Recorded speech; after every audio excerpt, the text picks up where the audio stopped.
What? What?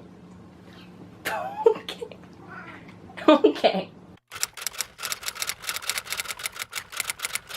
Hey guys, it's Maggie, and today I'm back filming a sit-down video for you guys. It has been about a month since I've sat down in front of the camera to film for you guys because I was away at VidCon and I had so much footage that needed to be uploaded. Still have footage that is going to be uploaded, but that's for later. So today I decided that I'm going to do a book review, and I never do book reviews on this channel, but I decided I need to start doing them, so I'm going to kick this off with Alex and Eliza by Melissa De La Cruz. Alex and Eliza is based on the real-life Alexander Hamilton and Eliza Schuyler.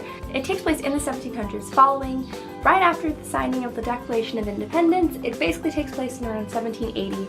The Declaration of Independence was signed in 1776, so this is a fictional account of their love story, and it's a cute contemporary romance, but also an historical fiction at the same time. And that is all I have for the non-spoiler review, so if you haven't read this book, I suggest you click away now, but you can come back as soon as you've read it, and you can watch this video and we can discuss it in the comments together.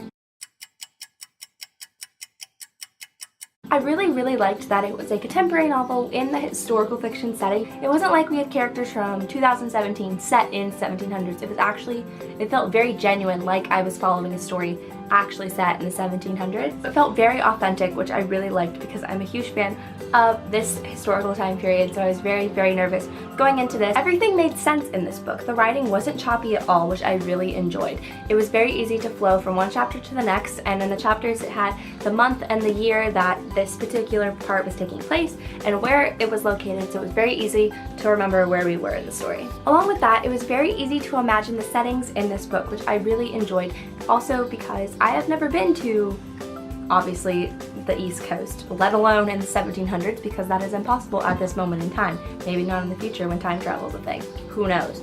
But obviously, I've only have accounts from history textbooks and movies and TV shows and other books, so it was very easy to imagine the settings of where we were. Eliza is a very relatable character. She's the sensible one. She's the middle one between Angelica, her, and Peggy. It's very easy to relate to her because she doesn't want to marry for like status like Angelica, or I forgot if Peggy marries for status. I think she does. She wants to marry for love, and even when she's set in arranged marriage, she still very much has her head on her shoulders and she knows what she wants. All of the sisters are shown as real people. It's not just Eliza and you have Angelica and Peggy as like her side sisters that are just kind of there.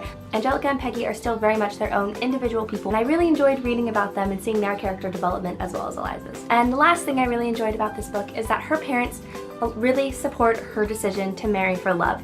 They don't disown her or threaten anything like that. They just think that, you know, this first marriage is a better opportunity for them, but then they take Eliza's opinions, I guess, into account, and they support her in the end, and that's pretty much all that matters. Now we're going into what I didn't like about this book. Though the writing wasn't choppy at all, some sections were a little cringy, and I was just kind of like, that's too cheesy. It was very easy for this novel to fall into the category of cheesy contemporary romance, and this book definitely did, but I still loved it nonetheless. It just was a little cringeworthy at parts, and it didn't feel what some of the lines the characters said were very something that would be said in the 1700s, even though overall the book was very authentic. Just some specific lines I was kind of like, eh. Obviously, if you've read this book, you know that this story stops at their wedding, and we all know, basically based off historical fiction as well as Hamilton the musical, that Alexander cheats on Eliza and their marriage is effectively destroyed. They lose their son Philip in a duel. I kind of wanted to see them face more struggles as a married couple. It ended up with a happily ever after, and that's great. And obviously the author didn't have to write about the loss of Philip or